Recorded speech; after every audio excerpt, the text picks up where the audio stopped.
I've been interested in this subject for many years, since I was a reporter with the Niagara Falls Review in the 1970s. We lived in Niagara Falls for 13 years, and from 1977 to 1990. And I did a lot of stories about the river for the Review, the Hill family. I did stories on rescues at the river, and to the point that I got involved with the Hill family and going down to the gorge and helping out, specifically bodies of accident suicide victims. We would go down early in the mornings before the sun came up, because as it is today, there's a variance in the water levels. In other words, if some poor soul jumps over the falls, and obviously they die because most of them do, their bodies usually end up in the whirlpool. And the water levels fluctuate there because the hydro companies take up to 75% of the water during tourist hours. I'm sorry, non-tourist hours. In tourist hours, they take only 50% of the water.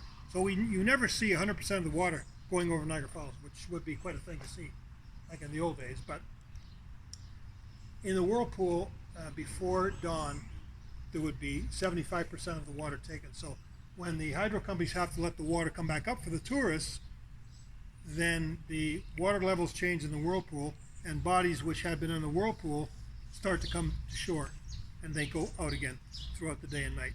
So we had to time it properly when the bodies would come to shore so we could get them and bring them up to the coroners and give some closure to the families.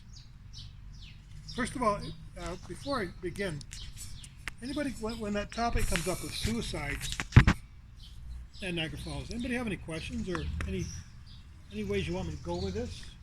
I know it's, as Shelley said, it's a sensitive topic, and I'm 71 now, so I'm going to sit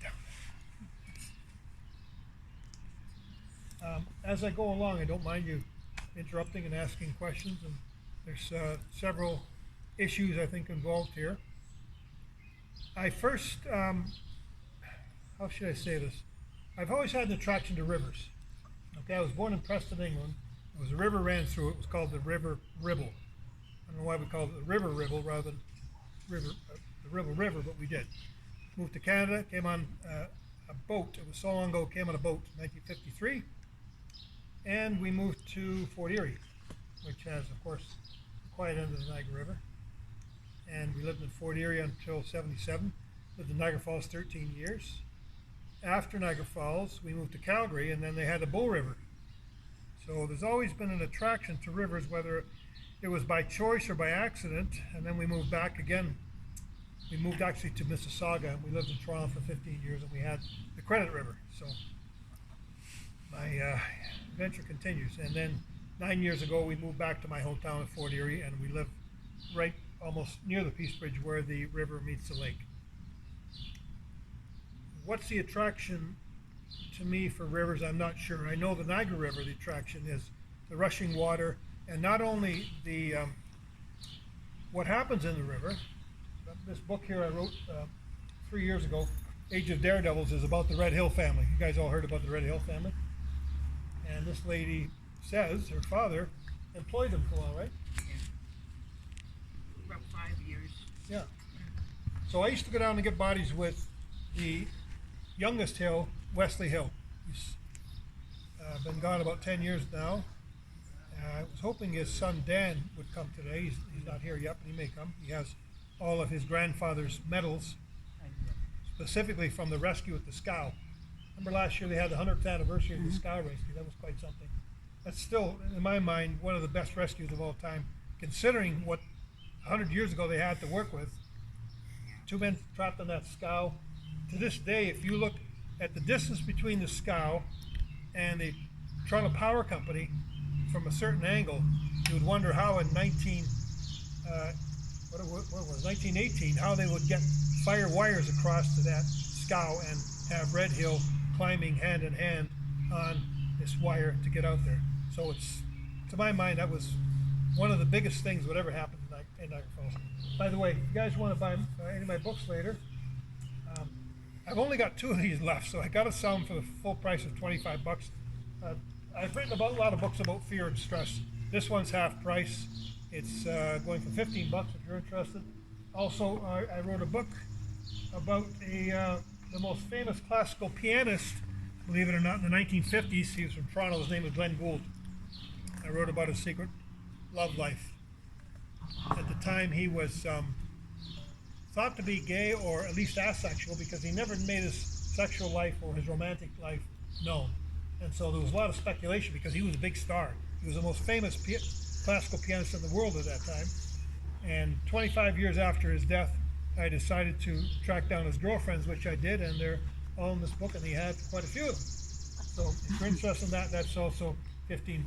Actually, I helped make a documentary of this, and with Peter Raymont, White Pine Industries in Toronto. It's called Genius Within. It actually was shortlisted for an Oscar, and it won the best documentary in 2010, Canadian documentary. So I was very pleased with the way that went. In fact, it's the only money I made on this was through the documentaries. I've written 9 books, and I haven't made a lot of money on the books, but I actually made 50 grand on that documentary, so that was a lot. Maybe I made 5 grand on the book. So I'm not going to write any books anymore. I'm working on a couple of documentaries, and one of them is about Niagara Falls suicide. So. Short docs are good. Sorry? Those short docs. Yes, actually, that's what I'm doing. 20 minutes. Yeah, they're really good. What kind of documentaries do you watch? Oh God, variety of everything. Yeah. Non-fiction. When I see them, Yeah. you know, like either on TV or PBS or whatever, or even CBS, and they'll say a short doc, and I'll Yeah. check and see what it is. Some of them are half an hour, some of them are an hour. I love watching those. I don't care what it is. Our attention spans have shortened, haven't they? Well, Though? no, they're just really Well done. Yeah. It's more visual. I find with writing books, I'll spend average about a year writing a book. And people may like it, but you never know unless you run into them on the street. sorry. It's like a one-dimensional thing. At least you're getting service here. I always get it done. I blame Shelley for that. It's because Okay. I'm American, isn't it? Yes. I actually wrote a book on suicide in Niagara Falls. That's about the daredevils, but my suicide book is an online book. It's a Kindle book. So I can't sell it to you, but you can go online and buy it for like, I don't know what it is now, $3 or something. It's called The River of Lost Souls. I'm going to read you some passages from the book. Here's the opening chapter. And I begin with a quote from Harriet Beecher Stowe. I felt I could have gone over with the waters. It would be so beautiful a death. There would be no fear in it. I felt the rock tremble with a sort of joy. Very poetic, but sorry, Harriet, I've been to below the falls to see the bodies. It's not a beautiful death. Here we go. My opening chapter. Even at 5 in the morning, with wildflowers of the hillside snoozing, and the sun still faint with yellow hope, the Niagara Glen below the falls should be nicer than this. For sure, the songbirds are warming up, and the outline of the glen, way up there in the sky, creates a silhouette of potential grandeur. But this is a day whose full light may never shine, of regret, of lost souls. This is the side of Niagara Falls rarely seen by visitors, the dark side of the rainbow. As the mist rises from the nearby whirlpool like a silver curtain rolling up to herald the day, Riverman Wesley Hill and I are groping in the semi-dark, reaching for Bob, or what's left of him. What a lousy shame. Robert Billings was an acclaimed poet on a national scale. Closer to home, he was my classmate in grades 6 to 8 at Mather Elementary School in Fort Erie. Even then, he seemed a loner. Oh, he'd join in our sidewalk hockey games at recess, but always chose to be the silent goalie in chunky leg pads and a silly grin. Bob has been missing since his car was found at the brink of Horseshoe Falls. They say some of his writings are morose, and this is why the cops think he climbed over the railing and jumped into the raging water. Now, I'm quoting this as 1986 when I'm talking in present tense. This is from his poem, which he wrote before he jumped, from a book of his poetry called Epiphanies of the First Cold Day. This is my persistent nightmare. I jump into the shallow river. My feet sink in mud to mid-calf. The top of my head just breaks the surface. It's November. Too soon for the ice to preserve me. Waving a flashlight, Wes thinks he knows where to find Bob, in the swirling, dangerous eddy at the side of the whirlpool, among the flotsam of bobbing balls and children's toys which have tumbled off boats along the Great Lakes. Around and around the whirlpool goes, collecting bodies of those depressed, awestruck, or tricked by the enchanted river. Niagara is one of the leading sites for suicide around the world, along with the Golden Gate Bridge in San Francisco, the Eiffel Tower in Paris, Beachy Head in England, the Forest in Japan, which I can't pronounce, the Empire State Building in New York, Chesapeake Bay Bridge in Maryland, and the George Washington Bridge connecting New York and New Jersey. And sadly, we've got something going on here at the Burgoyne Bridge in St. Catharines over the last year, and that's becoming a sad place for especially young people to kill themselves. There is no way to conclusively say how many people commit suicide at Niagara. However, after reviewing several thousand suicides and attempted suicides over the years, and interviewing many police, coroners, rescuers, and survivors, my best guess is about 25 a year over both falls combined, and a few off local bridges into the river near the falls or into the rapids near the whirlpool. Official police records show an annual number of 8 to 12 each year on each side of the border, but many others are not documented, remaining only as missing persons reports in cities from Miami to Buffalo to Munich. Other victims are never known, slipping into the river in the night and their bodies never recovered in the unpredictable currents and crevices. In winter, their bodies can sink in the cold water, get ground up by the ice or trapped in the rocks, or drift out all the way through the whirlpool to Lake Ontario and never be seen again. Many missing persons may end up over the falls and never be found. In 2002, depressed 18-year-old Vincent Lamoureux left his native Ghent, Belgium without warning. His backpack was discovered a week later in Prospect Point, Niagara Falls, New York, containing his passport and a copy of J.D. Salinger's novel The Catcher in the Rye. He identified with the book's depressed protagonist, Holden Caulfield. And actually, in a little while, you're going to hear more about J.D. Salinger because he had quite an influence in my life. Niagara suicides seem a special type of ending. Victims over the American Falls are usually locals, while strangers from afar tend to choose the more scenic and tourist popular Horseshoe Falls on the Canadian side. But what is it about Niagara which draws suicides and others to enter its dangerous waters or to be rescued? Theories abound, and there may be more than one reason. Here are some of the reasons. Most of the victims have visited the falls in the past and felt comfortable here. The railing at Table Rock House on the Canadian side of the Horseshoe Falls seems a stage with many witnesses. The falls can hypnotize. Some cases may be accident as much as suicide. Many suicides have psychological disorders. Many are going through a loss, a relationship, health, or a job.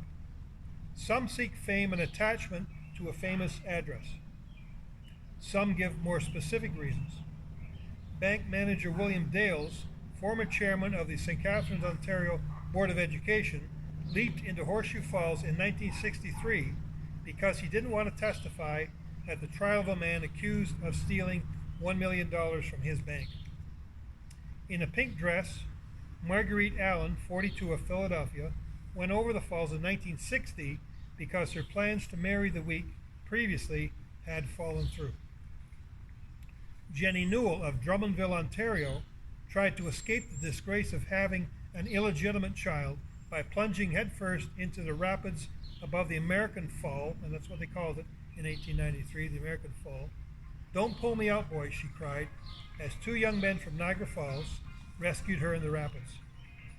Police took her to a hotel where she gave birth to a baby boy an hour later. Nicholas Apostom, a New York tailor, killed himself in 1924, reportedly because of his love for a bulldog which had been given away. And that's not to minimize the attachment, emotional attachment some people have to their pets. It sounds dramatic, but I understand it. Many have killed themselves over love. John Lehman of Lancaster, Pennsylvania, died after his wife filed for divorce, leaving a note. Your happiness requires you to be free. In another case, bride Ann Hall jumped because she could not manage her marriage of just 1 week. Perhaps the most famous to die in Niagara Falls were Russian ballet star Nikolai Semenov, and that was in 1930, and Hall of Fame baseball player Ed Delahunty. There's actually a guy who was he's in the Baseball Hall of Fame. He jumped or fell off the International Bridge in Fort Erie when his team was traveling from Philadelphia to Detroit, and his body was found chopped up by the Maid of the Mist sometime later. He's actually one of the few players who hit, if anybody's a baseball fan here, he hit 400 in the major leagues, which was quite rare.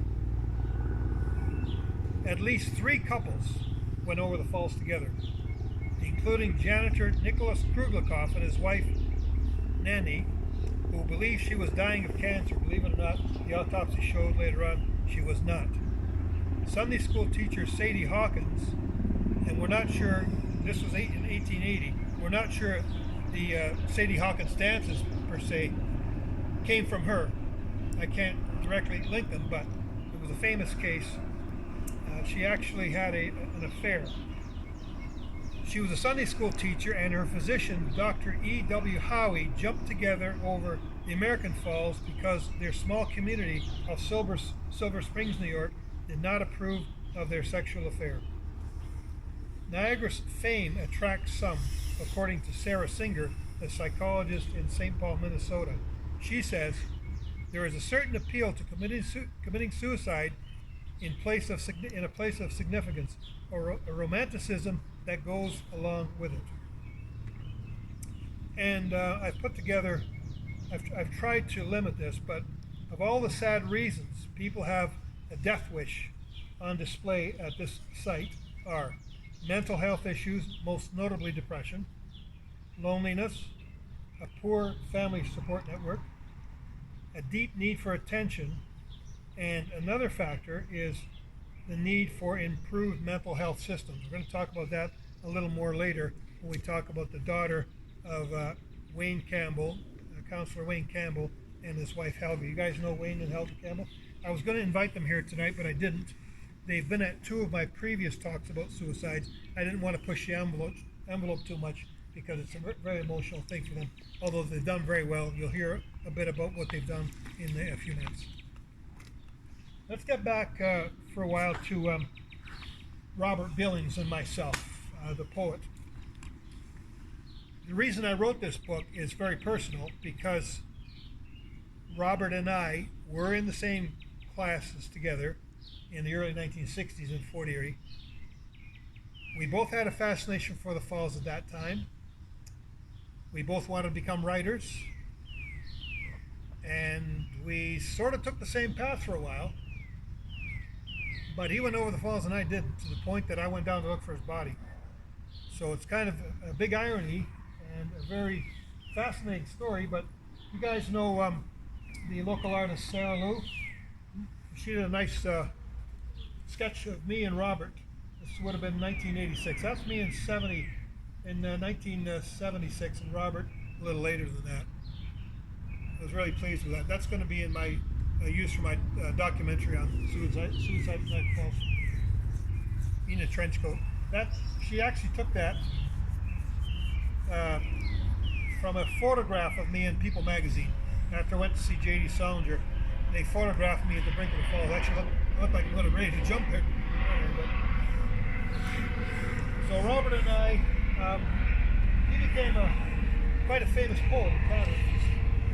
He was a loner, as they say, although he had a wife and a child, and he taught writing. He taught writing at Kingston Penitentiary, believe it or not, to the inmates, and he taught at Queen's University. So he was a lecturer on poetry. But Robert had a dark side. In those days in the 1980s, we didn't talk about depression as much as we do now. I don't think we still talk enough about depressions that we should. We certainly don't talk about suicide as much as we should. But in 1986, if you were somehow schizophrenic, if you were autistic. I don't think Robert was officially diagnosed with either of those things, but I know there was something wrong with him, and I don't think he got treated for it. I know he was depressed a lot, and he talked about suicide with his wife and his young son, but there was never anything done about it. So it got bad to worse. There were some personal issues in his life, and he wrote that poem. And a year after he wrote that poem, he jumped, and it was November, just like he said in the poem. Easy to see, isn't it, in retrospect? But when I think about Robert, I think of how lucky I am, because I've been depressed. And it wasn't until, I don't know, probably 1990 I started taking pills for it. I had to bring a prop. I had to bring more than one prop. So. Actually, I haven't taken these in a while, but I've been off and on antidepressants since the early 90s. These are Wellbutrin. Initially, I was on an antidepressant called Paxil. Guys heard of Paxil?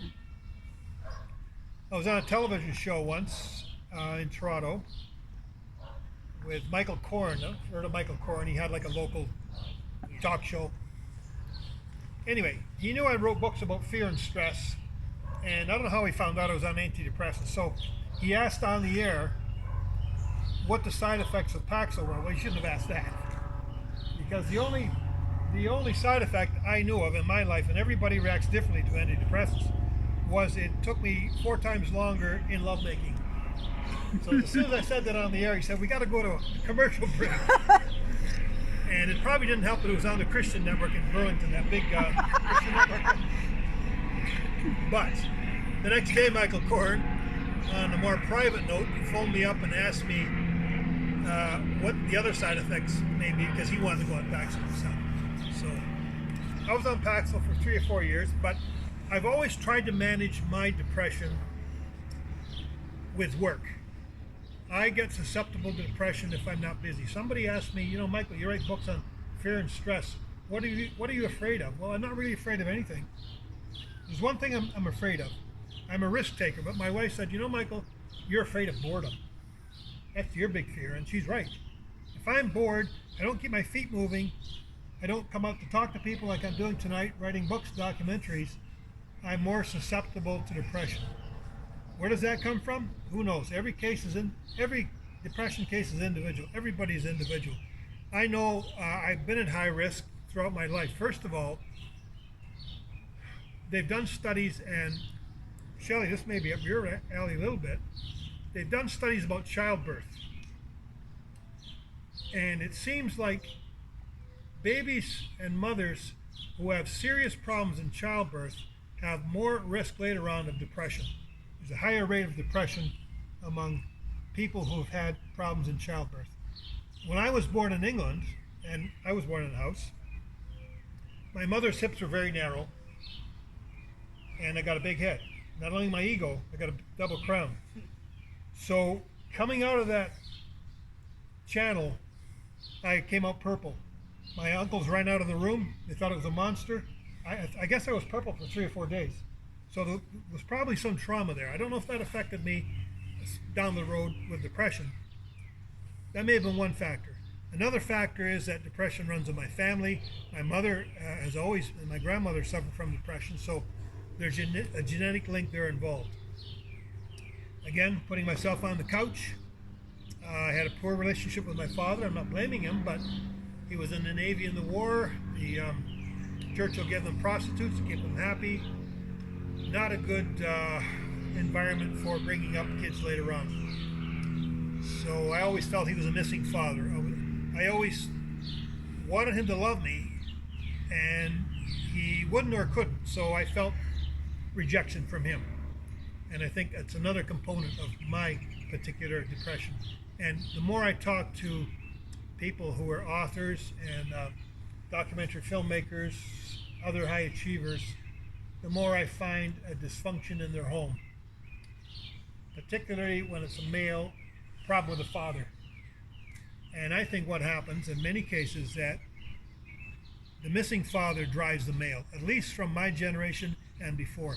Now we got a whole set of different variables where women have more power now in society and different dynamics altogether in the household. But in the old days, for lack of a better phrase, men were men and women were women, and the man had the power, and the son always wanted to, he emulated the father. I want to pee like my father. The son watches the way his father pees, for God's sakes. He emulates him that way. And if there's some sort of rejection, it's got to hurt you. It's got to add trauma. It's got to add doubt. A lot of people who come from dysfunctional homes end up on the street.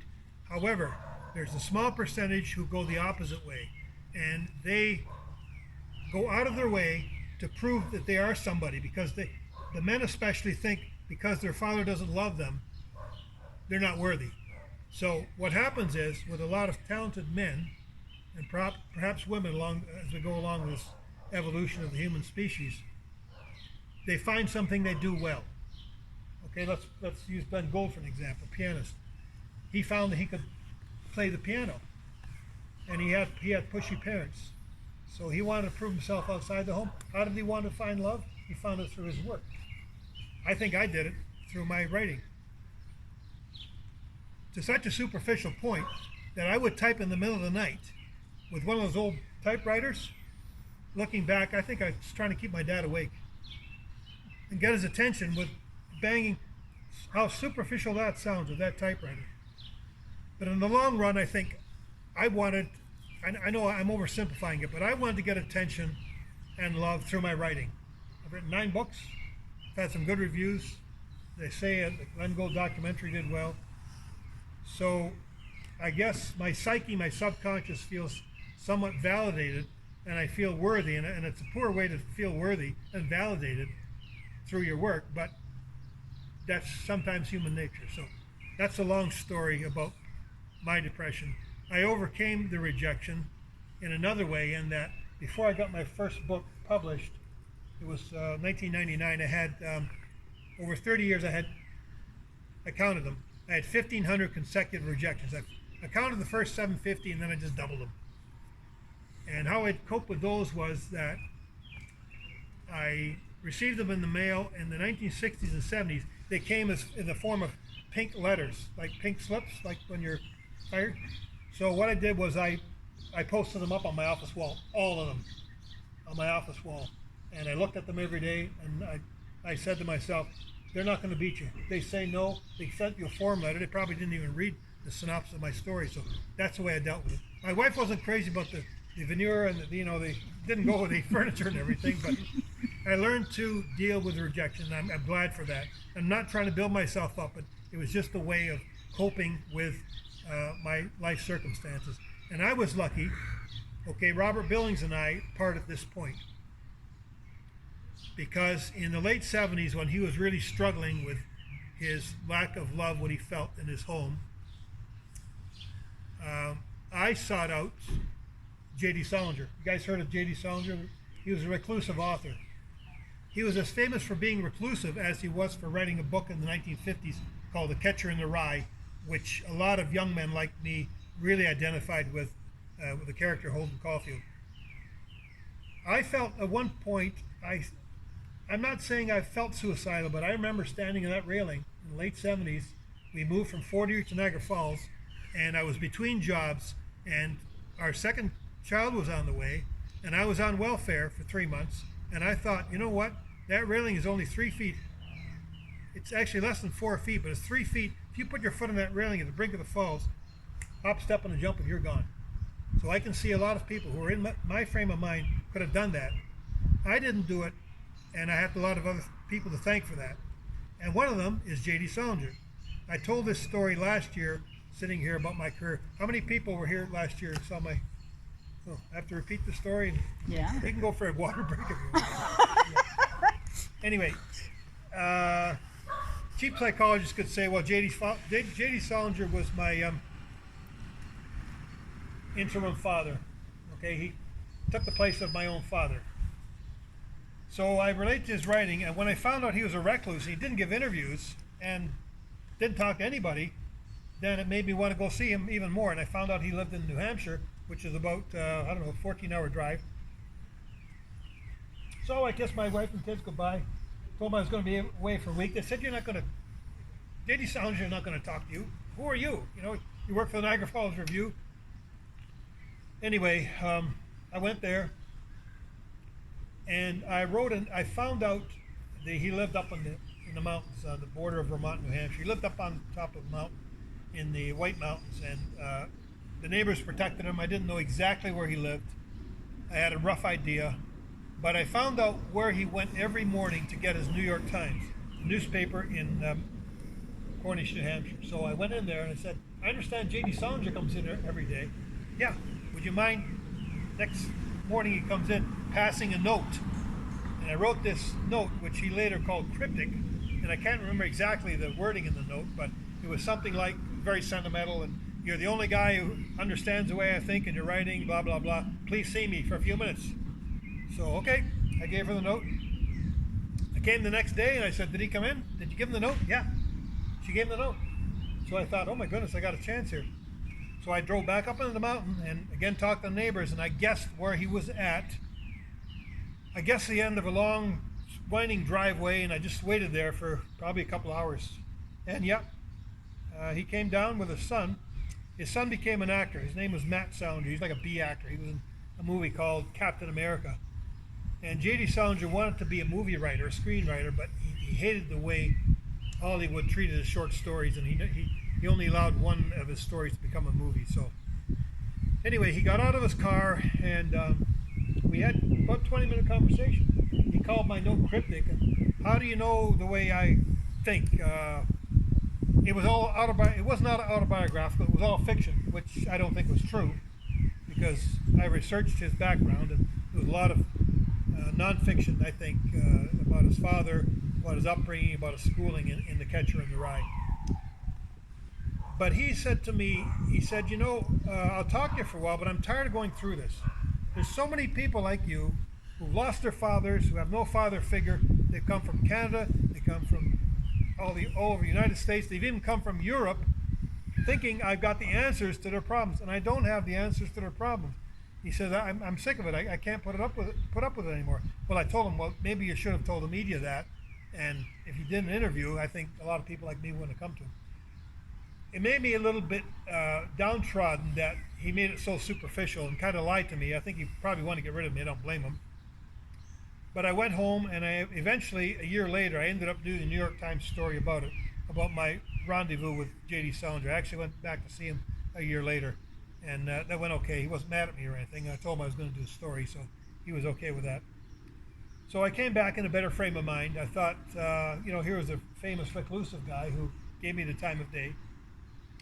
I came back, and I did some volunteering for mental health. There was an organization called Mental Health Niagara Falls at the time. It was going through a transition.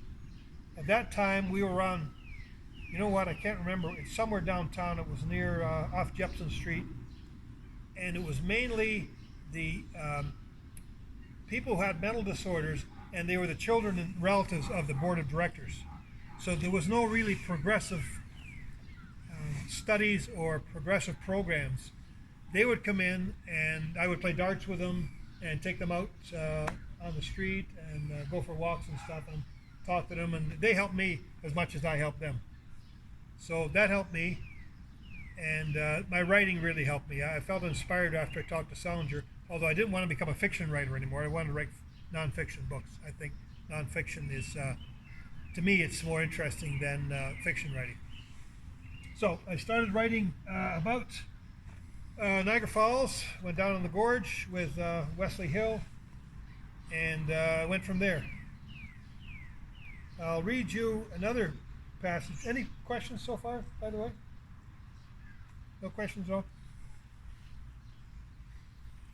I think suicide, I'm not going to ask for a show of hands, but I think when I look around my own family, suicide and depression are not that far away from anybody, I don't think. I think we all know somebody who's depressed or maybe even suicidal. My first cousin in England committed suicide, and we still don't know why. That was about 25 years ago. Anyway, I'm going to talk a little bit here about the attraction to Niagara Falls of people who may be suicidal or maybe not. Maybe they're just attracted to the rush of water. It's the last day of summer 1946. Ellen King, a tourist from Toronto and a recent immigrant from Ireland, hears the voice of the American Falls, loud and clear, talking directly to her. As she walks along the shoreline, Ellen's legs get weak. Suddenly, without explanation or thought, she is knee-deep in the water, and it's ready to knock her off her feet, several hundred yards from the brink. She's trapped in the channel leading up to the falls between Prospect Point and Terrapin Point, a stretch of white rapids known as Devil's Half Acre. Ellen screams loud and long, throws up her hands, and collapses unconscious. Nearby, just above the Goat Island Bridge, 22-year-old honeymooners George and Helen Bowers have been holding hands for the final time of their honeymoon week before going home to Baltimore. Sweet wedding bells still ring in their heads. But when George hears help in an Irish brogue, he takes flight. Mrs. King is thrashing in the fast water, 30 feet from the bridge and 100 feet from shore. Bowers, a former Navy petty officer, fresh out of World War II, scrambles off the bridge and wades into Devil's Half Acre. As he reaches and latches onto Helen, the rapids pick up speed and bite at her ankles. She regains at least semi-consciousness and stands up wobbly, her blue eyes flickering. One false step on a slippery rock and they're both heading over the falls onto its deathbed of big, hideous boulders. Later, she says, "I had no reason to attempt anything like that." Later at home, she told the Toronto Globe and Mail reporter that Niagara Falls always held a fascination for her. "I was walking along the bank near the upper rapids when I began to feel dizzy," she said. "The roar of the water became overpowering. It seemed to be drawing and inviting me in. And then everything went blank. I remembered nothing until I woke up in hospital hours later and the nurses told me what had happened. You know, I've crossed the ocean 4 times, but it didn't affect me at all that way. Neither does Lake Ontario. It isn't exactly the water that draws me, it's the sound of the rapids, the great roaring that comes louder and louder in my ears." She said she would visit Niagara again, but I guess I'll just have to watch myself. You guys relate to that? The sound of the water, the attraction of the water? "It seems that Niagara Falls somewhat hypnotizes people," said Captain Bruce Wright of the Niagara Falls, New York County Sheriff's Marine Unit, who recovered the bodies of many victims. "They look at the water, and the next thing you know, they're wading out and over they go." Timothy M. Osberg, a professor of psychology at Niagara University and a clinical psychologist, he said, "If a person has a proclivity to commit suicide, he or she may feel drawn to the hypnotic effect of the falls. They feel the force of nature, and their death is like committing one's body back to nature."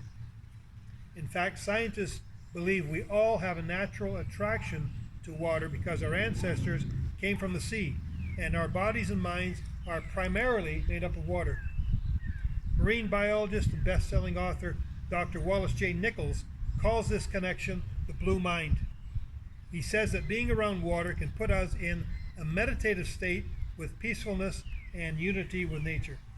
But apparently not for Ellen King. Niagara's natural drama does seem to attract people bent on suicide. The notes they can leave can be cinematic. Here's a note from 33-year-old Barry Knight, who had just been released from penitentiary when he jumped to his death. Here was his suicide note. "The colossal cataract of your fair city is one of the natural wonders of the world. To me, it constitutes a means and a place to die. I die in vain, not by pleasant means, but in a pleasant setting. Over your great falls I go to my death with many regrets." Larry Berman, the executive director of the American Association of Suicidology, calls places such as Niagara Falls and the Golden Gate Bridge suicide landmarks. "There are sites around the world," he said, "that primarily because of media publicity become known as where someone goes to die by suicide. The magical thinking involved in their mind is that I will get all of this attention by engaging in a public suicide." Actually, he was a little bit wrong about the media publicity because I was a police reporter for 3 years at the Niagara Falls Review and then 10 years at the St. Catharines Standard. About 8 years ago, the cops stopped releasing suicides of Niagara Falls to the media. You don't see them anymore. Hasn't affected the numbers at all. I think it did in New York City subways, the same rationale. They stopped publicizing them in the New York papers because of copycat suicides. I think Niagara Falls is bigger than that. The draw of Niagara Falls is bigger than that. People don't look at the Niagara Falls Review and see someone has committed suicide and they do it the next day. It's just, it's a worldwide drawing card. People know that people have committed suicide here before. So it's kind of interesting that nothing the local cops can do will prevent this. And we'll talk about prevention and some of the positive aspects in a little while. How much time do we have, Michelle, till about 7:45? Yeah, sure. That's Okay. good. Now, getting back to Harriet, it's not a beautiful death. Okay, I've seen the bodies. I've pulled the bodies out. I've tripped over bodies, and we had to go before the sun came up, so we didn't know what we're doing. Some of the bodies had heads missing. Some had limbs missing. You go over the falls, and you don't necessarily die right away, although most of them do. But coroners have found water in the lungs of some of the victims. So the falls actually goes down as far, it goes 165 feet down, and it goes that much further down in the water. So if you look down in the water, it's just as deep as it was high. So you go over that falls, you're going to go down quite a ways, and you're going to get trapped in the undercurrents, and the chances of you coming back up before you can get air is very remote. There's a recording artist, you probably don't know him. His name was Dominic Furneaux. Nobody's heard of him? He in 2015 he released a double album called Frozen Niagara Falls, and here's what he said: "There's this immense thrill to destroy yourself when you see Niagara Falls. I think it's an attractive excitement, a kind of fear that stimulates the imagination in ways that's very dangerous. Water is a kind of contradictory element in the sense that it's the building block of life, but it's also unlivable for us. It's this kind of place that we need, but we can't really go and we can't really exist in.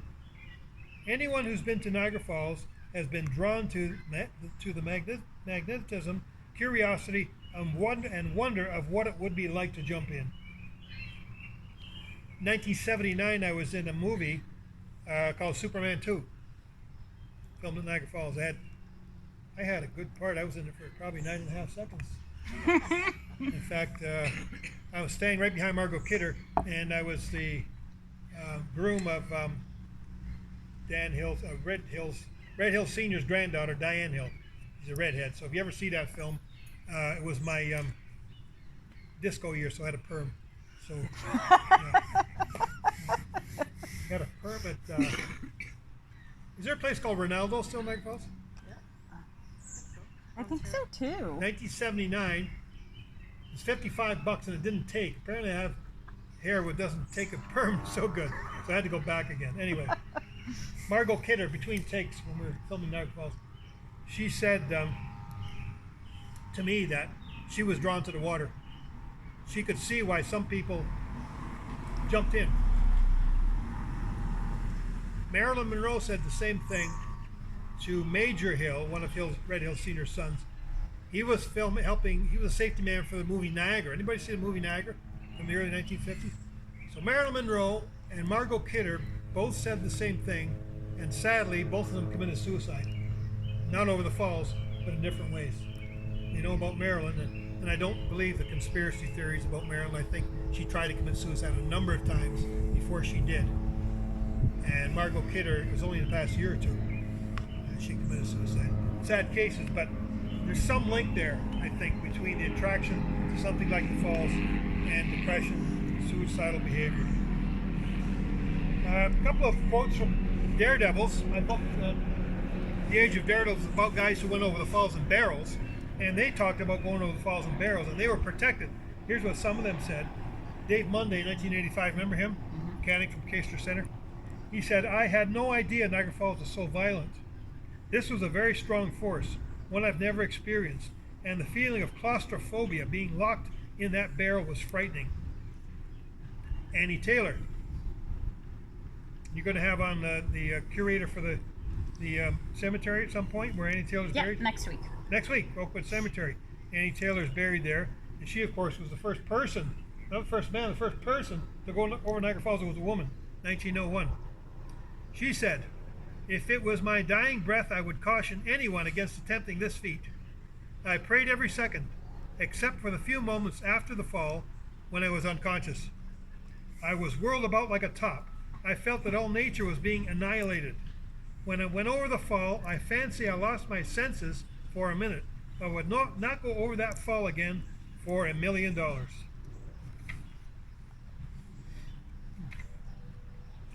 Guys heard of Kirk Jones?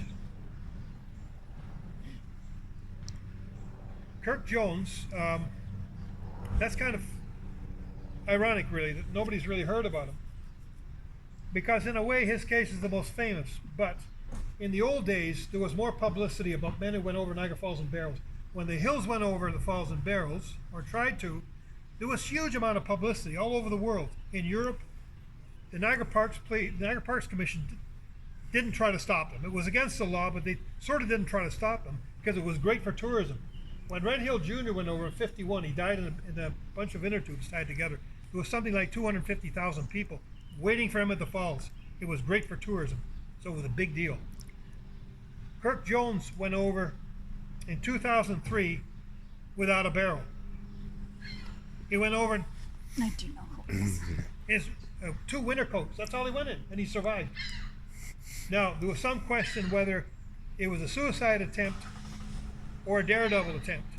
It was probably both, because some of the Niagara Parks police told me the risk of surviving that was so slim, you can just call it a suicide attempt. He survived. We're not sure why he survived. Perhaps the winter coats helped him. Perhaps he got caught up in a pocket of air at Table Rock House. But anyway, the reason I bring his name up is that he's got a good quote here. He can give you a quote about what it's like to go over Niagara Falls without a barrel. Here's what he told me after that, 2003. "The roar was getting louder and louder, and finally the roar became so loud I could no longer hear the people screaming at the top of the falls.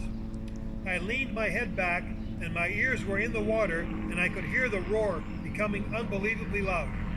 He said he hit the bottom hard and was turned upside down in the water below. All of a sudden, it felt like the hand of God grabbed my ankles and yanked me as hard as it could. I felt an unbelievable suction on the bottom of my body, and it felt like I was being transported, like flying. It felt like being swallowed by a living organism. Niagara felt like a living, breathing beast. I was shooting straight down. I was in awe and wonder as I was being transported into a mystical, weird, magical place. The pressure was so intense, I thought it was going to rip every single limb from my body." Now, there's a sad ending to Kirk Jones, because 2 years ago, he tried to go over Niagara Falls in a barrel. He didn't make it. He died. In fact, he didn't make it over the falls. He had what I would call a large plastic bubble. And the large plastic bubble was seen above the falls, and the hatch was open, and he wasn't in it. And then we know he went over the falls because they found his body later on. I have a theory about it, because he had on his Facebook that he was going to go over the falls with his pet boa constrictor in the barrel with him. The police never found the boa constrictor, but they believe it was in the barrel with him. My theory is that in the upper rapids, now we talk about the roar of the falls, the power of the falls, the whirlpool, we sometimes forget the power of the upper rapids. It's a terrible bouncing, terrible roller coaster ride in the upper rapids before you even get to the falls. Red Hill Jr., same thing. I think he was dead before we went over the falls in that contraption called the Thing in 1951. Because he was 150 pounds and he weighed more than the barrel, and the experts told him don't get into a barrel where you weigh more than the barrel, because when the shit starts, when the bouncing starts, it's going to throw you out. And it did throw him out, and he died. I think the same thing happened to Kirk Jones, but I think that boa constrictor panicked in the barrel. When the bouncing started, I think the boa constrictor probably attacked him, even though it was just pat and bang. So sadly, here's a guy who survived the falls with no contraption. And sorry you came late, ladies, but thanks for coming. Can you hear me okay over there? Okay. So that's Kirk Jones. He made some money, by the way. Most of these daredevils I wrote about made very little money. Annie Taylor had the greatest story, really. First person ever to try that. She couldn't sell herself.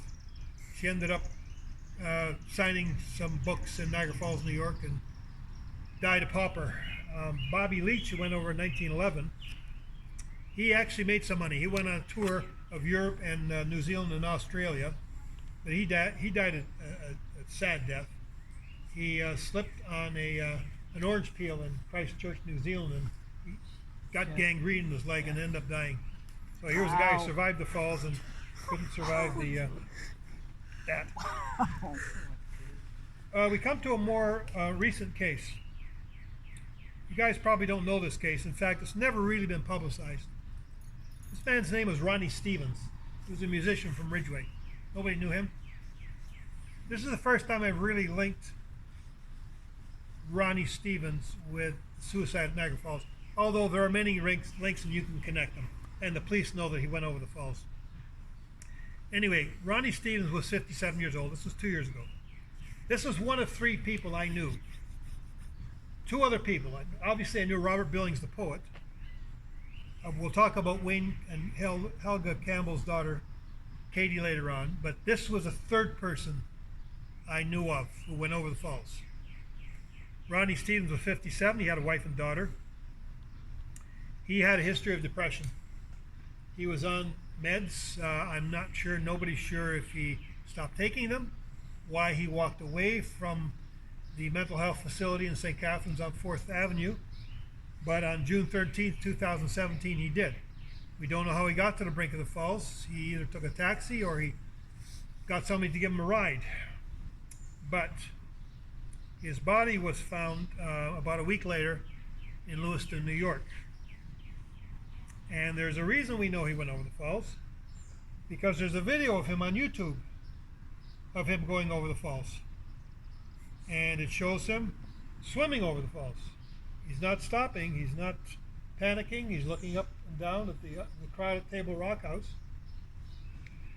This in itself, and I'll finish his personal story first, and then get to another sad issue involving this story and that YouTube video. His nephew thought in his personal life that Ronnie was crying out for help, but he didn't shout loud enough, and or his family didn't know how to deal with his depression. Obviously he was on medication, so there was something going on there positive. They called him Rockin' Ronnie because he was a musician, and he was in a band, a local Niagara band called Stone Groove. And they used to play in Ridgeway, Fort Erie. They played at the Hilton overlooking the falls. And Rockin' Ronnie was also a doorman at the Hilton. So he was looking at the falls every day.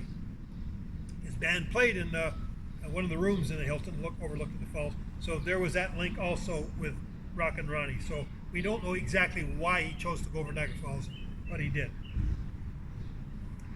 The video. Okay. As I said, I'm doing a documentary on suicides at Niagara Falls and what we can learn from them. And I put it on YouTube maybe 4 or 5 months ago. And it's got maybe 500 hits. That's okay. It's about what I'm talking about now. What we can learn from suicides at Niagara Falls. 500 hits, I thought it would get more. Part of my video shows Rockin' Ronnie going over the falls. And it was taken, I think, by somebody with an iPhone. Okay? That video alone on YouTube, separate from me, as of this morning, has got 240,000 hits. What does that tell you? 240,000 people want to see that man die. 500 people want to look at mine to see maybe why he did it and what we can do to prevent it. I don't want to be cynical, but that, to me, I can be cynical about that, and I can judge people for doing that, but I can't ignore it. Because there's a large segment of people who just want that for the sensationalism of seeing, sadly, a man die. And I don't know what to do about that. I don't know where the balance is between my video and that. I've tried to make comments within that 240,000 hit video, and it's probably going to be in the millions soon because these things go viral. Oh, you want to see the guy go over Niagara Falls? Yeah, a lot of people do it, and a lot of the comments under there are just making fun of people with depression, and anyway. That was my rant on that. If you guys have any input into that, why so many people would watch that, and it makes me sad, but again, I can't ignore that. So in my travels and my writing, I can't ignore that segment of people. Do you ever connect that though to, sorry, No, go ahead. the sort of bloodthirsty tourists that want to watch people over in barrels or walk on tightropes without, Yeah. do you not see that? Well, the tourists, the tourists per se come to Niagara Falls now basically as a family group. It used to be the honeymoon capital. People still come for honeymoon. Mainly now it's a family thing. But In back the old- in the day, you know Yes. how it evolved. Oh, of right? course, Yeah. yes, of course they did. Right. When I mentioned the 250,000 people came to watch Red Hill die in that barrel, yeah, probably a lot of them want to see him die, sadly. Like, why would you? Like, I didn't want to go watch that Nick Belinda thing because I thought this is ridiculous. This man could slip and die Yes. in front of millions of people on TV, and how many people were there. Yeah. But it was big money for the tourism industry. Look at it. Look at taking that a little further. Look at the entertainment industry today. What are the top movies? Somebody's got a gun, Yeah. I know. and it's sad. But Yeah. the positive thing is that we have talks like this, and we try to talk it through. We can't ignore that kind of thing, and because now the Daredevils. Let me in that train of thought, and you brought up a good point. Nobody goes over Niagara Falls in barrels anymore for publicity because the court costs have become too prohibitive. Dave Mundy was one of the last guys to go, and it cost him, I think they fined him something like $30,000. He couldn't afford it anymore. So you don't have going over barrels. You don't have the publicity anymore. You don't have the great crowds to come and see people die. So that's kind of gone out. It's kind of gone out of vogue. I'm sorry. So you had a question as well? What I wanted to ask you was, do you think these people that go over the falls and these contractions are trying to commit suicide, or do they in fact believe they're going to survive? I think most of them, again, there's very few people do it anymore, but I think they've done it for the fame. They think they're going to get money, the attention. Apart from Kirk Jones, no, I don't think, I studied them pretty intensely. I don't think any of the ones that went over in barrels had a death wish. Let's put it that way. What other? Okay. Why do people go over the falls and jump off the bridge? I think they do, but in much fewer numbers. Yeah. Somebody I knew the other day jumped off the Peace Bridge in Fort Erie. But as I said earlier, it's the fame of the falls. Everybody has a Niagara Falls story. Everybody knows about Niagara Falls, how it's famous. They want to attach themselves briefly, maybe, I don't know, to the falls. Whereas jumping off a bridge doesn't get the same attention. But in California, isn't that what they do, is jump off the bridge? Yes, the Golden Gate Bridge. Yeah. That raises another interesting question. As we speak, they're building a net under the Golden Gate Bridge. Yes. I think it's about the same now. I think about the same number go off the Golden Gate Bridge. But that became famous because, again, world famous. Golden Gate Bridge is world famous. Okay. Is there any other questions about that? The sensational aspect, or what we can do about it? Because I wish I could find out as I pass it on. Okay. Do you mean in the sense of what we can do about it? Do you mean to get more attention to it? To get more attention to the whys, and I guess there's nothing we can do about people who just, they want the thrill of seeing somebody die. To me, it's deeper than that. They know these people are depressed to go over, and we're trying to do something about depression awareness. And there's this whole segment of people who are just spitting in the face of that. So, But this is, I mean, I don't want to get too, I mean, I'm not an expert in this in any sense, but sometimes I watch a lot of YouTube and things that are sort of like YouTube. Like, there are entire sections of Reddit that are all about watching people fall and hurt themselves or screw up something. And if people want to see that, and you know, there's a kind of thrill to watching somebody who's doing something stupid, and one of them's called yes, yes, yes, yes, no. Mm-hmm. Because you're watching this thing and it's like it's going great, and then boom, you know, they fall on their butts, and it's funny. And you know, and then you just take it a little bit further, and yeah, people have wanted to see people die forever. There's public executions, daredevils. A lot of the people that watch daredevils, they're watching it because this guy could die and I could watch it happen. That's amazing. That's a way to touch death without risking yourself in any way. So I don't think that there's anything that can be done about that. Death is weird and scary and verboten and also thrilling. So we want to see it, we want to touch it, we want to experience it without actually experiencing it. I mean, maybe that's going a bit too far, but I don't think that there's anything that can be done about that part of human nature. That's always going to be part of human nature. The other thing I would suggest is don't ever read the comments on YouTube. Ever, ever, ever, ever. Don't read the comments. That's a very good point, and I agree with you 100%. I just wish there was more balance between the 500 people looking at my thing for the psychology of it, and okay, the 240,000. I'm going to give a large percentage of those a break with what you just said.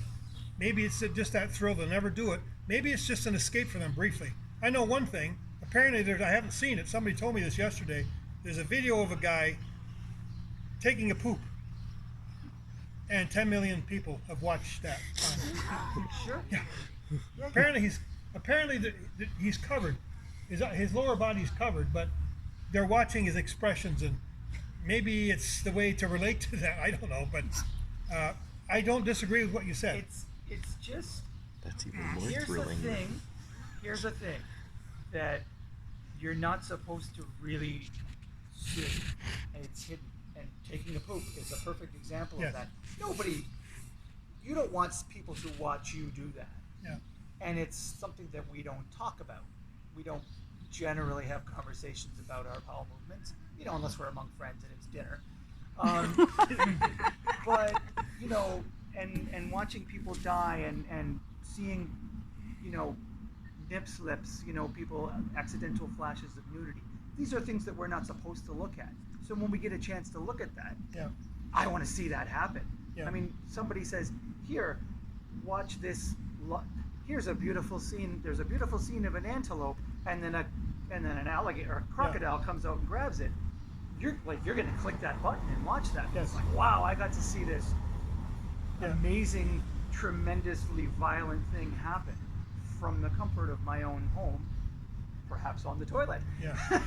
But I mean, Together. that's just something that you're never going to get away from It's that. part of human nature, and it will always be there. I just wish the other side of human nature would come more into balance, where there's awareness and less stigma attached to things like depression and suicide. I think we're getting there. Things like today, and we are talking a lot more about it, but I still think we're not nearly there enough. Yeah.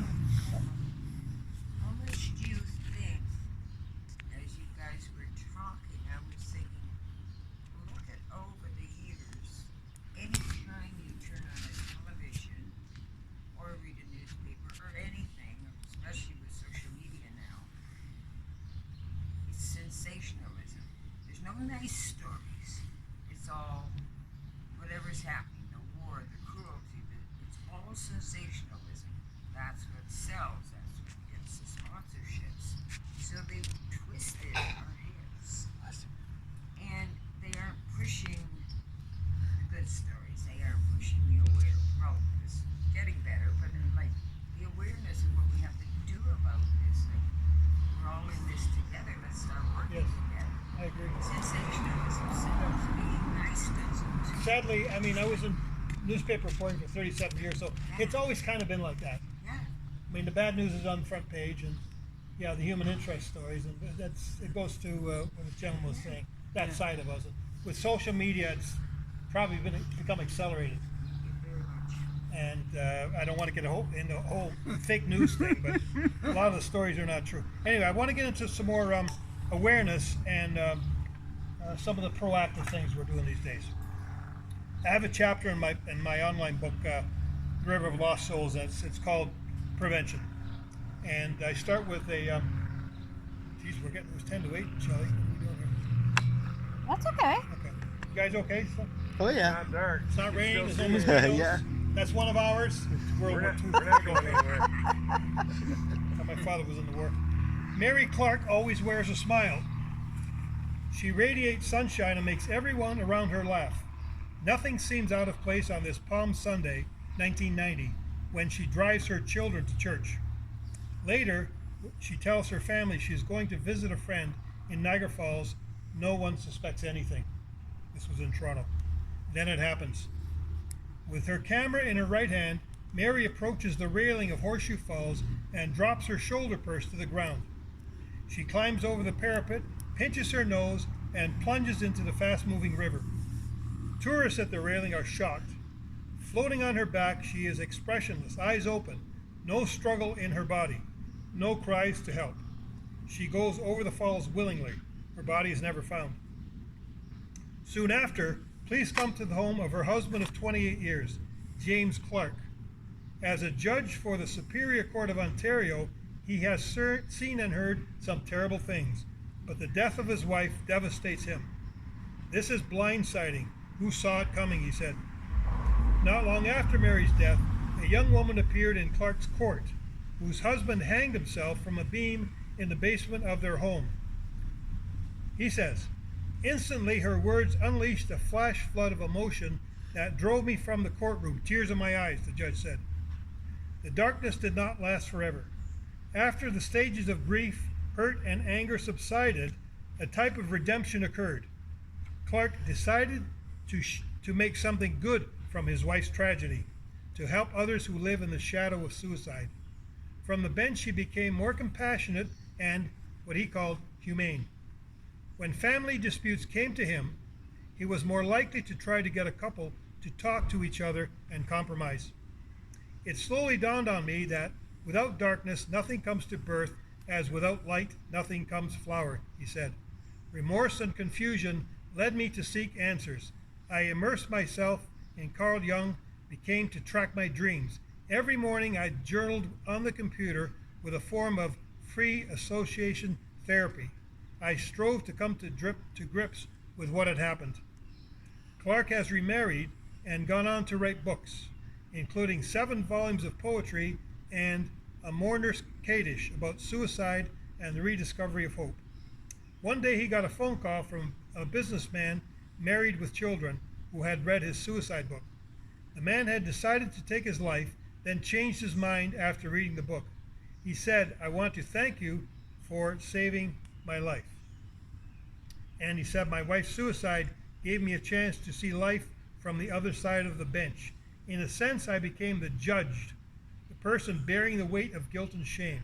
I learned that mercy begins at home, and to forgive oneself is the precondition of compassion for others. Gradually, I abandoned the death question of why and started to ask the life question of what now, and I became mellower and more empathetic." Here's a name, Michael Laxer. Michael Laxer's mother was a brilliant television producer in the 1970s for CBC. She created a long-standing CBC company morning radio show called Morningside. She took a 2-hour bus trip from Toronto to Niagara and killed herself in the river, and agreed just before she did with British tourists that the view was fantastic. The Swedish-born Mayottes left her purse nearby containing a letter to her estranged husband with apologies for not having been stronger and instructions for him to take care of their 2 young children. She was only 33. Now, son Michael Laxer, he says, "We can stop many suicides. We can intervene. We can end the hopelessness felt by so many, like my mother in those final moments. He says that can be done through a social acceptance of depression and mental illness, and through not being afraid to confront it when we find it among our friends, lovers, and family. We can do it through funding programs that will aid in this and that will destigmatize it. We can do it by fighting homophobia, racism, poverty, and desperation, by standing together as citizens and saying that we will unite. Many psychologists believe that a suicide attempt is a cry for help. Suicide is a person's way of reaching out and sending a message to loved ones and others about how broken their lives are, said Dr. Timothy Osberg, psychology professor at Niagara University. Niagara Falls only heightens that feeling because of the publicity. It may also romanticize the act of suicide in the sense that if I'm going to go, I may as well go out in the blaze of glory. Continuing with the positive aspect, as I said, I was going to invite Wayne Campbell and his wife, who lost a daughter to suicide not that long ago, but they had appeared with me twice before, and I decided not to ask them a third time. Anyway, here's Katie Campbell's story. Did anybody know Katie Campbell, by the way? Here's what Katie Campbell said not long before her suicide over the falls. Please do not let me fall through the cracks. Katie Marie Campbell had so much to offer. She earned degrees from universities in fine arts and teaching. She was a popular supply art teacher, a talented artist, a skydiver. Physically, she was bright and beautiful with a smile to fill the room. She was living up to her parents' standing in the community. Her father, Wayne, was a Niagara Falls city councilor. Her mother, Helga, a school board trustee and retired principal. But Katie had demons inside her. Sexually abused by a relative at age 3, she developed mental health and addiction issues. She became bulimic and was diagnosed with borderline personality disorder. I knew I needed to get my act together, Katie wrote in 2012 to a local agency requesting transitional housing. Although I knew it, I had yet to feel it. I hit many rock bottoms. I lived a double life. One was amongst others on the streets and attics, and the other was with my family and friends. My parents love me dearly. Please do not let me fall through the cracks. Katie got hooked on booze and drugs and was not treated seriously by the healthcare system, according to her parents. They often just treated her like a Saturday night drunk, Wayne said. They would never look at what was at the root of her addiction. All they saw was the addiction itself. Her mother, Helga, said she wanted help. She wanted to move forward and get her life back together. On the last day we saw her, she was excited to go on a family trip with us. But she felt her attempts to cope with her mental health issues by self-medicating had created a life she could no longer tolerate. She had a nice last afternoon on the deck of her parents' swimming pool, playing with her niece and nephew.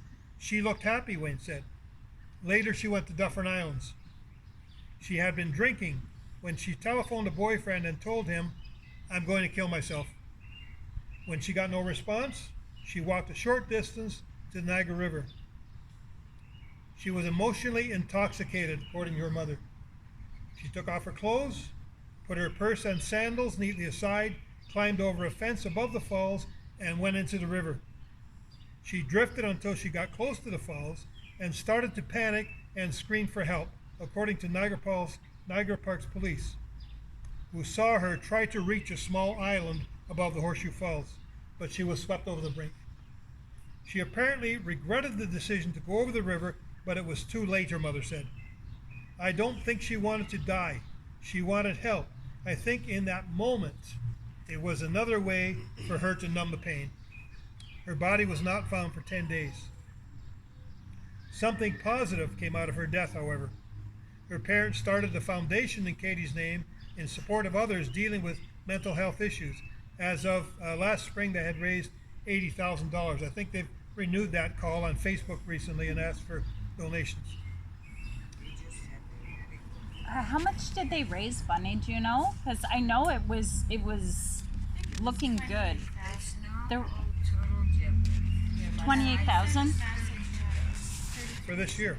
That's good. Yeah. It was a really good day. The Campbells are also pushing for greater cooperation in the Canadian mental health system. Continuity of care is very important, Helga said. She didn't have that. Every time she saw a new therapist, she had to retell the story. Instead of her information being shared, she had to retell that story, and it was hell for her every time. Wayne Campbell said, navigating the healthcare system is not easy. I have no idea, none, how someone without a person to advocate for them could get through the system. Someone who suffered like my Katie could not have done it on her own. Dr. Eduardo Perez, head of mental health services at the Niagara Health System, where Katie was treated several times, said, borderline personality disorder is very difficult to treat. Someone with this has a very difficult time managing their emotions. It is often one extreme or another. They can be very impulsive. This is a problem we're seeing more and more often, particularly among young people. Perez believes that improving continuity of care is critical in improving Canada's mental health system. He said that over the years, continuity of care in areas such as cancer has improved, so there is some hope for that. And that is coming to near the end of my presentation. Any other questions or insights into what we can do beyond sharing things, beyond looking at our family and friends and seeing any warning signs and trying to help them? That's what I'm trying to do with my work. I'm trying not to be sensational, although, like you say, I can't ignore that number of people who look for this. Maybe that's how we draw them into it, and maybe eventually they see the deeper issues and get involved somehow with mental health, even with their own families. Trying to work with a couple of people right now trying to advocate for seniors because I call us a throwaway society. I'm sorry? I Yes. call seniors a throwaway society. It took me 9 months after a traumatic thing in 2015. MH refused to give me counseling because I was over 70. Oh, They said no. Yeah, seriously. That's ridiculous. So, again, I went into a depression. Yes. Started taking the pills and everything. And you know Corey's mom, Yeah. Sloby? Yeah. Through her, she asked a friend who was a counselor to take me on and help me. And that was 3 years ago that I finally got some help. But I was like 9 months sitting on my floor, suicidal, Wow. depressed, everything. ironically, the next stage of my career has got to do with seniors. For the first time last Friday, I gave a talk at the Rivera Garrison Place in Fort Erie about seniors' issues. I'm always trying to look at the positive spin on things. So right now, I'm talking about the positive aspects. There are positive aspects, actually, of being old in these days. In some ways, it's better to be old now than it was 10 or 15 years ago. In that older people, I'm in my 70s, I have more freedom. We're not put out to the farm like we were in the old days. You were 65, you were a man, that was it. And my uncles, they died like 2 years later when their job was over because they were validated. Their identity, men in those days, was through their job. Yeah. I think these days, psychologically, there are a lot of benefits to being a senior. There's more freedom. I think we're in more age of options. I saw that guy last week, D-Day celebrations. He jumped out of a plane, 97 years old, skydiving. There's more and more people doing that. But I know the downsides of being old these days because we just got my in-laws into long-term care homes, and it's a horror show in Ontario. Getting into a long-term care facility could take 2 years. You're on a waiting list. If you don't know somebody and you don't have money, you're gonna have to stay with your relatives at home, your sons and your grandsons. Yeah, I'm caretaker for my 82-year-old sister. And I'm 76. And I took a look at all the homes and everything, and number one, forget it. There's no money there. Yeah, And then, of course, as you said, it's the waiting list. yeah. But that's a story for another day. It's a sad story, but there's always hope for human nature in every issue, in every aspect. So yeah, I'm not going to get into politics, but that's part of it, isn't it? Yeah. With the long-term care homes. That's it for me. I really appreciate it. I've got some books here. If you want to buy a book, it's fine. I appreciate Shelley. If you want to have me back again next year, was there a question over there? I think so. Lennox? Question. I can't believe it was very informative. Thank you. What would you, not to put you on the spot, what I'm doing here, what advice would you give for ordinary folk that with the symptoms we could find, we could see? Depression? And if there are three things that we could do, if there are three things we could do, what might those three things be, not being professionals? You mean to help awareness for depression? If someone around you is? Yes. And what are some things that would short telltale signs? Yes. And what are some things that you might do? Well, first of all, try to destigmatize it. In other words, when I was going through depression in the 70s and 80s, people made fun of it. They'd look down at you. If you know someone who's suffering from depression, take it seriously and go up to them and say, I understand you're going through something. There may be people around you who are laughing at you, and just get over it. Just be tough-minded. That's what they used to tell us in the old days. Just get through it. That's what they used to tell war veterans when they came home. They didn't know anything about post-traumatic stress disorder. Just get over it. Well, we know it's much more complicated than that. I think the first line of defense is your doctor. That's where I first where I first got my pills was through a psychiatrist. In the 1980s and 90s, you had to go through a psychiatrist to get antidepressants. I don't think that's the case anymore. You can simply go to your own doctor, and I think he can prescribe them. So that's a good thing these days. Get someone on antidepressants, but get them to recognize if they are going through some signs of depression. And depression with people can manifest itself in different ways. You can be downtrodden, you can be reclusive.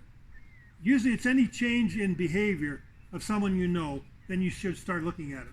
If they change their behavior, you should start looking at the roots of what that is. And I'm not a doctor, but I'm just saying this through experience and through researching and interviewing a lot of people. Once you get into now the system, that's what Katie went through, that's going a little further down the road. That's more complicated. I really don't have answers for that, especially when the politics are involved. And we are becoming an aging society, so that's another issue. We're not dying anymore. We're just getting older and so forth. But do you know someone in your family, perhaps, or friends who may be suffering from depression? I'm an old teacher, and I haven't retired now. I look back now and I see some things which I should have known about. Yes. With students.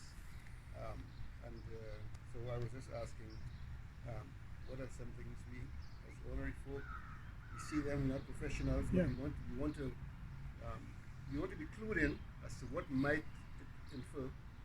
So that's what I was trying to get. Yes. Destigmatize is a big thing, I think. We have a doctor for everything. We got a foot doctor. We got a doctor for our stomach. Why shouldn't we have a doctor for our head? We have to go see a psychiatrist. What's the big deal with that? But we still have that. It's still there. Mm-hmm. The stigma's not quite as much as it was, but it's still there. And if you know young people, and if you go to the parents, if you know somebody, you say you were a teacher, but yes, in retrospect, we always look back. We all have regrets. We all know somebody. My first cousin in England came out of the blue. I didn't know he's depressed and what it was about. And he went to his grave never telling anybody. So, but I think with the GA, you start with the doctor, and he can prescribe something or send you to a psychiatrist, psychologist. And I've had 3 or 4 psychologists. I went to 3 or 4 of them. The first one was the hardest. I fought like crazy. My wife kept pushing me all the time. You got to do something. Through the 70s and 80s, do something about this depression. She said when I was depressed, I would suck the life out of the room. That's what it was like. Okay. Yeah, I wanted to drag everybody down with me. I never went to the point where I went over the falls, but she kept on to me, and finally I went to my GA, and thankfully it worked out okay for me. Anybody else? Thank you. Thank you. Thank you so much, Michael. I really appreciate that. I think you're a fantastic speaker, and this is, as I said earlier, a very sensitive subject. but also a very important subject to talk about mental health. And in our family, our oldest daughter died 2 years ago. She died of an overdose, and she had previously had been diagnosed with schizophrenia 10 years before she died. And so for us, raising awareness of mental health issues, as well as trying to reduce the stigma surrounding mental health issues, is extremely important to our family. So I thank you all for coming tonight and all for listening. Please feel free to stay, have some snacks. I'm gonna go grab some hot coffee and some more tea. And next week we have Tim Baxter coming from the Oakwood Cemetery, Niagara Falls, New York. His topic is 167 years at Oakwood, so he's going to be talking about the history of the Oakwood Cemetery and some of its rather famous inhabitants, including Annie Edson Taylor, the first person to go over Niagara Falls in a barrel. So thank you again, and thank you.